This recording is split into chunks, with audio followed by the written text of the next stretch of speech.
Mike, the NBA season kicks off this week now. It doesn't just seem like Miami is it's not a one-horse show anymore. Right. I see some teams. I think Derrick Rose is finally going to get back on the court. Maybe it was the right move to make, but he's back. The Bulls were strong before; they were strong without him, and I think they're going to be really strong now that he's back.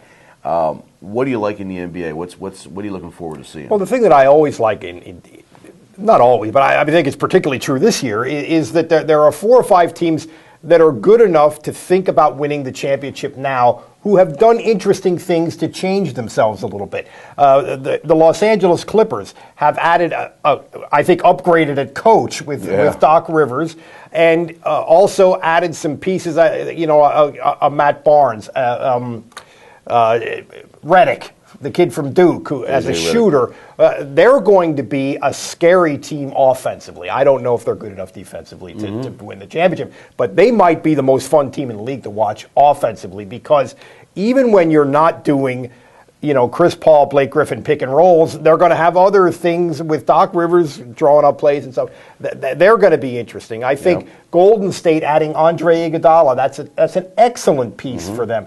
The Brooklyn Nets really redoing their team from the coach to Kevin Garnett and Paul Pierce and with that backcourt that they had and Brook Lopez. Sure.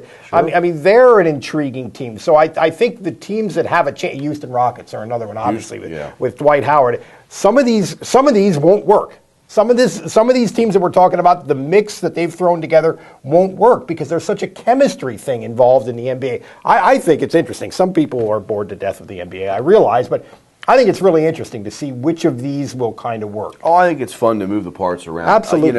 Houston, we have a problem. I had to say it. I don't know. The only thing that will save Houston, Kevin McHale being there, is he can work with Dwight Howard. He's brought in Akeem Olajuwon. Yeah. He bring in these greats and sort of show him how the great players have been there. Brooklyn was interesting. There's one ball and all those guys. Yep. I just don't know how that's going to work out. And Darren Williams hasn't played a lot this preseason because of an ankle injury. Yep. Indiana Pacers, another team. What kind of moves have they made? Well, Danny Granger is still about 3 weeks away from being healthy. He didn't play much at all last year, and they were really good. You added Danny Granger. They went out and got Luis Scola to play. Luis Scola could play. And this guy is one of those guys just does all the dirty work down low. And what is he going to mean? You don't know. He's an interesting piece to throw into that mix. That's a good example. The roster's set now. There's 92. It's a record. 92 international players this year from 39 different countries. The game has changed a lot. The 39 countries amazes me more than the 92. Really, that's astounding.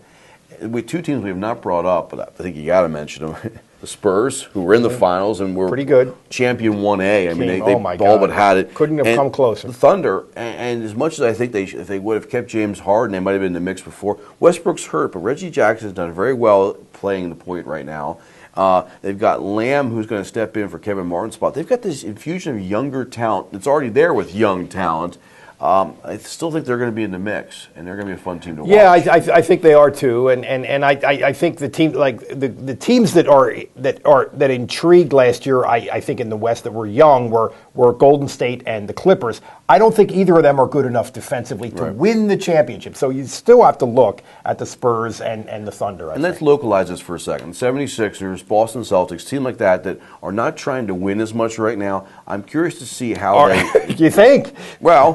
But how do they keep the culture in line so that you don't? I mean, if you're trying to lose games, but you're trying to build the young talent too, there's a difference with the culture, and the chemistry. It is an interesting that thing. You don't. I mean, next year when they get some great young player or a couple young players, you don't want to have it that there's such a really bad mindset in your locker room. Just in general in sports, this is kind of a relatively new phenomenon where teams are so overtly not trying to win now. I mean, tanking the season, and how do you? There's an intangible element to that. David Stern created this problem, and unfortunately, it's there. And I think this is the only way that some teams can address it. And certainly, that's the boat the Sixers are in. And so I think that part of chemistry is such. It's chemistry class. The NBA is chemistry class, and that's what makes it, to me, really interesting. If you work it right, next year you could be calling the Celtics or the Sixers one of the teams like these young teams like the Thunder. Right. If you work it right. We'll see.